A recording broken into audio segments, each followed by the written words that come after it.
చాలామందికి పేదరికం అంటే ఓ అడ్డంకి. కాని కొందరికి అది ఒక పాఠం. ఆ పాఠమే ఓ సామాన్యుణ్ణి అసామాన్యుడిగా మార్చుతుంది. తెలంగాణ గడ్డపై పుట్టిన రాకేష్ చిట్కెల కథ అలాంటి అసామాన్యమైన ప్రయాణం. సంగారెడ్డి, ఓ చిన్న గది, తండ్రి లేని ఇల్లు, అమ్మ సత్యమ్మగారు, లోకల్ స్కూల్లో ఆయాగా ఉద్యోగం. రోజంతా కష్టపడి రాత్రికి అలసిపోయి ఇంటికి వచ్చిన తల్లిని చూస్తూ చిన్న వయసులోనే రాకేష్ హృదయం బాధపడేది. అమ్మా, నీ కష్టం చూడలేను అని చెప్పినప్పుడు ఆ తల్లి ఒక మాట చెప్పింది. వద్దు నాయనా, నీవు బాగా చదువుకోవాలి. ఆ మాట అతనికి ఆశ కాదు, అది అతని జీవితం మార్చిన ఆజ్ఞ.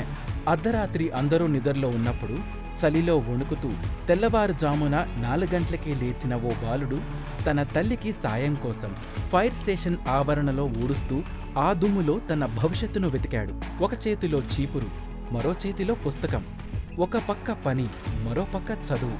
స్కూల్లో 9.2 జీపీఏ, తర్వాత యూజీసీ స్కాలర్షిప్. చదువు అతనికి మార్కుల కోసం కాదు, తల్లి తల ఎత్తుకునేలా చేయడానికి ఒక ఆయుధం. ఈరోజు అదే రాకేష్ ఢిల్లీలోని భారత విద్యా మంత్రిత్వ శాఖలో యంగ్ ప్రొఫెషనల్గా పనిచేస్తున్నారు. దేశవ్యాప్తంగా విద్యార్థుల భవిష్యత్తు కోసం పాలసీలు రూపొందిస్తున్నాడు.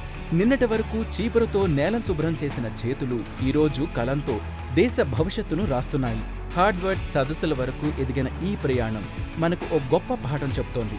పరిస్థితులు మనల్ని వెనక్కు కానీ సంకల్పం ఉంటే అవే పరిస్థితులు మనల్ని శిఖరాలకు చేరుస్తాయి.